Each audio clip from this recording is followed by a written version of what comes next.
Welcome to घड़ी tutorial point dear students. आज आम आरंभ करवा नवम श्रेणी भौतिक विज्ञान आम चतुर्पार्श्वर पदार्थ अध्याय भाग 2 पूर्व क्लास पढ़ी पदार्थ कौन और पदार्थर भौतिक प्रकृति विषय। पदार्थर तीनोटी प्रमुख धर्म व वैशिष्ट्य अच्छी यथा कठिन तरल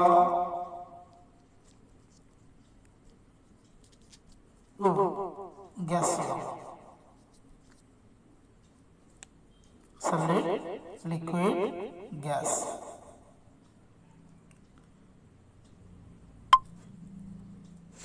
आज आम ये तीनोटी वैशिष्ट्य उपरे डिटेल्स आलोचना करवा। जो पदार्थ आम चतुर्पार्श्व देखा सेगुड़िक तीनोटी भौतिक अवस्था देखा जाता कठिन तरल गैसीय पदार्थ अनेक गुड़िया क्षुद्र क्षुद्र कणिका गठित होता है। तो ये गोटे पदार्थ नहीं पेंसिल पेंसिल भितर अनेक गुड़िए क्षुद्र क्षुद्र कणिका रही है। यह हूँ पेंसिल कणिका मनकर कणिका भितर किसी फांका स्थान रही था देखने तो कणिका मान मध्य किसी फांका स्थान रही था। तो फांका स्थान पदार्थर कणिका मान मध्य फांका स्थान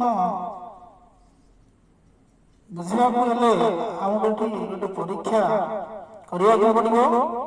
तो परीक्षा रे एक लेवल थिबा बिकर मध्य 50 ml पानी नियागला। 50 ml पानी रे 2 ग्राम लूण पकागला मिसागला। देखिए बिकर लुण रही तो लुण को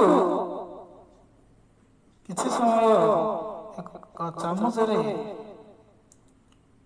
गोलई दिया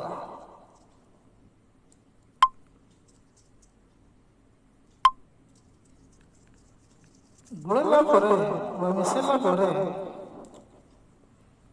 देखागला जे लुणर समस्त कणिका गुड़िक जल मध्य समभाव बांटी हो मिसी देखिए मिसी जा तो मिसला लक्ष्य कर जल स्तर किसी बढ़ी कि ना किसी बढ़ी तो कौन तो आगे तीनोटी पदार्थ भौतिक पदार्थ जो अवस्था जो रही कठिन तरल गैसीय पदार्थ मानकर कणिका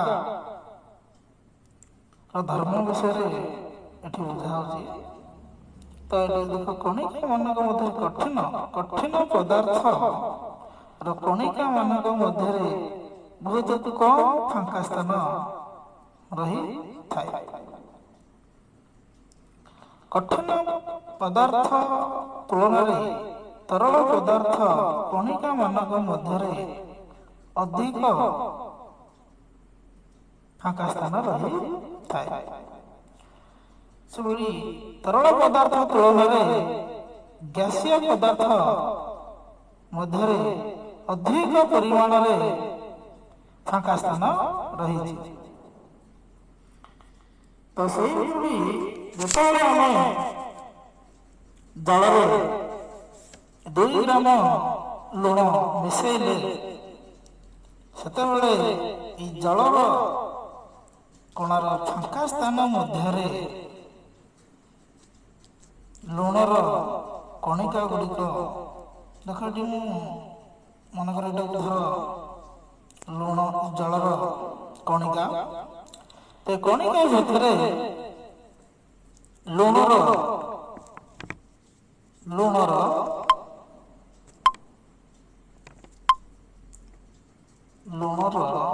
କଣିକା ଗୁଡ଼ିକ ଏ ଫାଙ୍କା ସ୍ଥାନ ମଧ୍ୟରେ ମିଶି ରହିଗଲା। ଦେଖ ଏଇ ବିକରରେ କିଭଳି ଭାବରେ ଜଳର କଣିକା ଭିତରେ ଫାଙ୍କା ସ୍ଥାନ ମଧ୍ୟରେ ଲୁଣର କଣିକା ଗୁଡ଼ିକ କିଭଳି ଭାବରେ ରହିଯାଇଛି।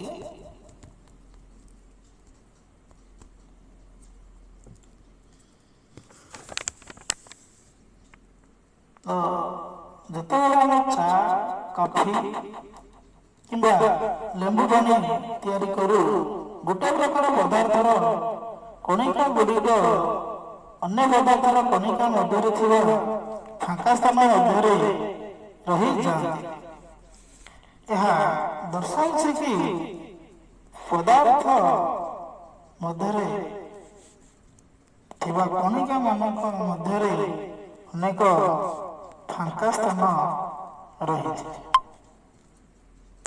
ପଦାର୍ଥର ଦ୍ୱିତୀୟ ଧର୍ମ ବା ବୈଶିଷ୍ଟ୍ୟ ହେଉଛି ପଦାର୍ଥର କଣିକା ଗୁଡ଼ିକ ଅନବରତ ଗତି କରିଥାଏ। ଏହା କିପରି ସମ୍ଭବ? ତ ଗୋଟିଏ ପରୀକ୍ଷା କରିବା। ତ ଏକ ଗ୍ଲାସରେ କିଛି ପାଣି ନେଇ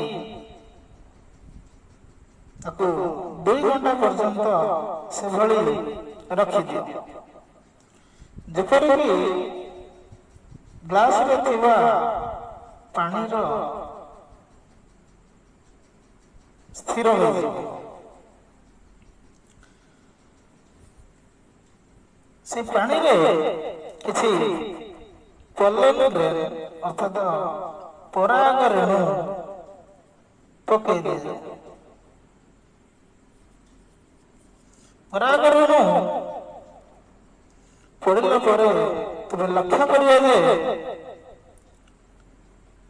ପରାଗ ରେଣୁ ଗୁଡ଼ିକ ଜଳ ମଧ୍ୟରେ ମିଶି ଯାଉଛି, ଯେପରିକି ଏହି ଭିଡ଼ିଓରେ ଦେଖିପାରୁଛ ଯେ କିପରି ପରାଗ ରେଣୁ ଗୁଡ଼ିକ ମିଶି ଯାଉଛନ୍ତି। ଆର ଗତି ଦେଖିପାରୁଛ, କଣିକା ଗୁଡ଼ିକ ଏକ ନିର୍ଦ୍ଦିଷ୍ଟ ଦିଗରେ ଗତି କରିନଥାଏ। ଏଣେ ତେଣେ ଭାବରେ କଣିକା ଗୁଡ଼ିକ ଗତି କରିଥାନ୍ତି। ଦ୍ୱିତୀୟ ଉଦାହରଣ ନେବା। ଦ୍ୱିତୀୟ ଉଦାହରଣରେ ଆମେ 2ଟି ସ୍ଥିର ପାଣି ଥିବା ଗ୍ଲାସ ନେବା। ସେ ଗ୍ଲାସରେ ତୁମ ଫେଭରାଇଟ କଲର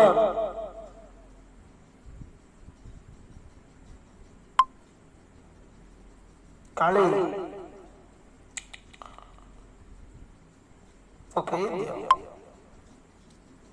ଯେମିତି ଦେଖ ଗ୍ଲାସରେ ଗ୍ରୀନ କଲର କାଳି ପକେଇ ଦିଆଗଲା। ଏଠାରେ ଲକ୍ଷ୍ୟ କର ଯେ ଗ୍ଲାସରେ ପଡ଼ିଥିବା କାଳି କିଭଳି ଭାବରେ ଜଳ ମଧ୍ୟରେ ମିଶି ଯାଉଛି।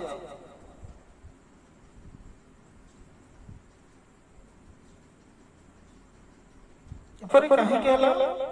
କାହିଁକି ନା ଜଳ ମଧ୍ୟରେ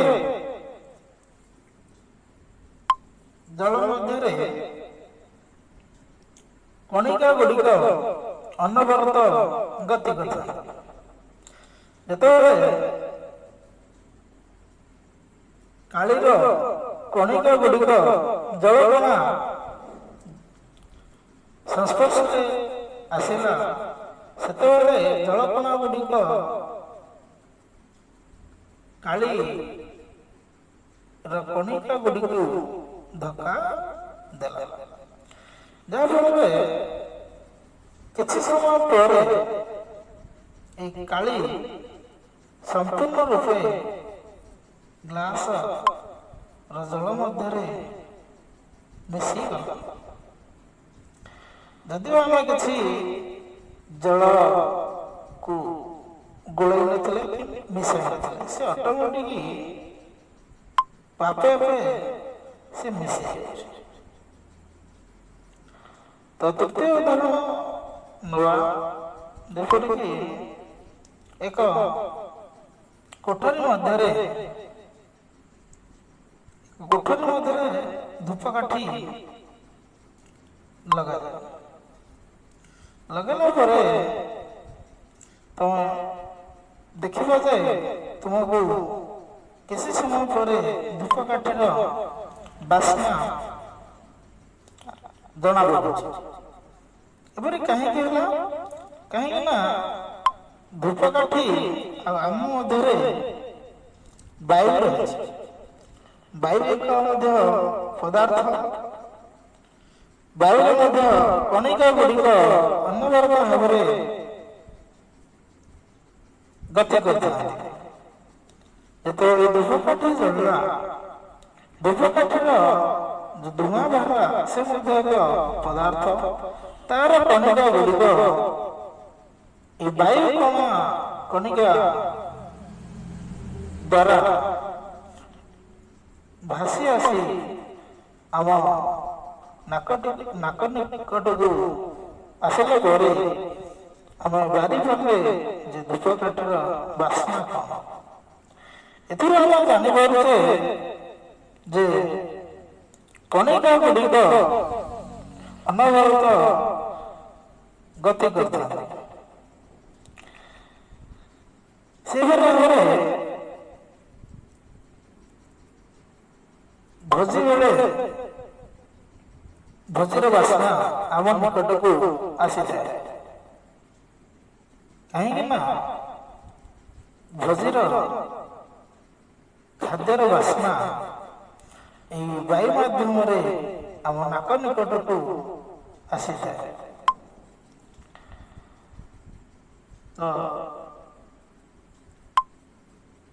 ପଦାର୍ଥ କଣିକାର ତୃତୀୟ ଧର୍ମ ହେଉଛି ପଦାର୍ଥର କଣିକା ଗୁଡ଼ିକ ପରସ୍ପରକୁ ଆକର୍ଷଣ କରନ୍ତି। ଏଠି ତମେ ଦେଖିପାରୁଥିବ ଏଠି କିପରି ଝିଅ ପିଲାମାନେ ହାତକୁ ଧରାଧରି ହୋଇ ନାଚ କରୁଛନ୍ତି। ତ ଏହା ଦ୍ୱାରା କଣ ହୋଇଥାଏ ନା ସେମାନଙ୍କ ମଧ୍ୟରେ ଶୃଙ୍ଖଳଟି ଦୃଢ଼ ହୋଇଥାଏ। ଏହା ଦ୍ୱାରା ସେମାନଙ୍କୁ ଅଲଗା କରିବାକୁ ହେଲେ ଶକ୍ତି ଦରକାର। ତ ସେହିପରି ଭାବରେ ଏଠାରେ ଲୁହା ବଲକୁ ହାତୁଡ଼ିରେ ଆଘାତ କରିବା ଦ୍ୱାରା ଲୁହା ବଲଟିର କୌଣସି ପରିବର୍ତ୍ତନ ହେଉନାହିଁ। କିନ୍ତୁ ଯେମିତି ଏ ଚକରେ ଆମର ଖଡ଼ିରେ ଆଘାତ ଦେଉଛେ, ତ ଆଘାତ ଦ୍ୱାରା ଖଡ଼ିଟି ଦୁଇ ଖଣ୍ଡରେ ପରିଣତ ହୋଇଯାଉଛି। ଏପରି କାହିଁକି ହେଲା? କାହିଁକି ନା ଚକର ଥିବା କଣିକା ମାନଙ୍କ ମଧ୍ୟରେ ଆକର୍ଷଣ ବଳ ସେତେ ଅଧିକ ନଥାଏ। ଯେତେବେଳେ କି ଲୁହା ବଲର କଣିକା ମାନଙ୍କ ମଧ୍ୟରେ ଆକର୍ଷଣ ବଳ ଅଧିକ ଥିଲା। ସେଥିଲାଗି ଲୁହା ବଲ୍ବର କୌଣସି ପରିବର୍ତ୍ତନ ହେଉନଥିଲା ବେଳେ ଖଡ଼ିର ପରିବର୍ତ୍ତନ ହେଲା। କ'ଣ ପରିବର୍ତ୍ତନ ହେଲା ନା ହାତୁଡ଼ିରେ ଆଘାତ କରିବା ଦ୍ୱାରା ଲୁହା ବଲ୍ବର କୌଣସି ପରିବର୍ତ୍ତନ ହେଉଥିଲା ବେଳେ ଚକ୍ ଖଣ୍ଡଟି ଖଣ୍ଡ ଖଣ୍ଡ ହୋଇଗଲା।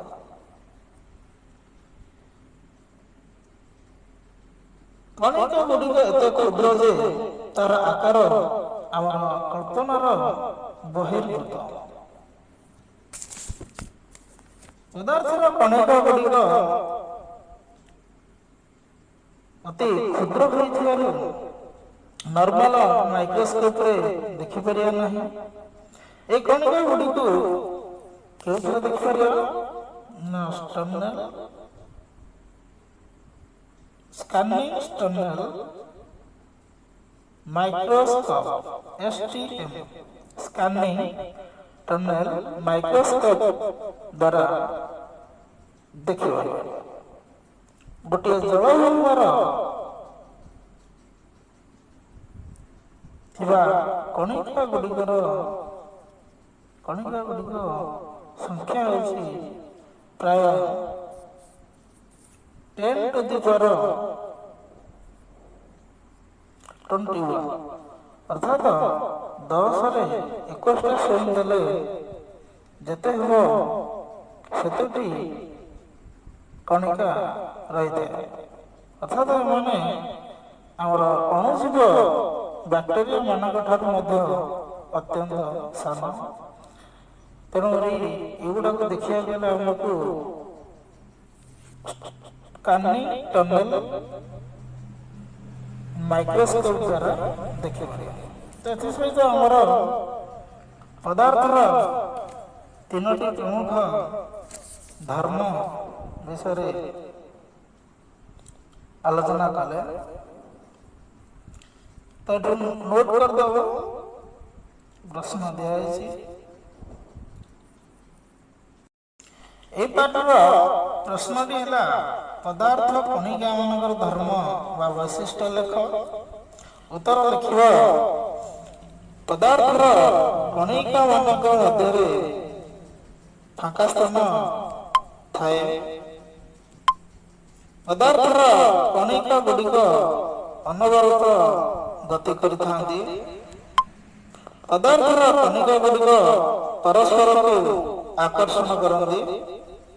କଣିକା ଗୁଡ଼ିକ ଏତେ କ୍ଷୁଦ୍ର ଯେ ତାହାର ଆକାର ଆମ କଳ୍ପନାର ବହିର୍ଭୂତ।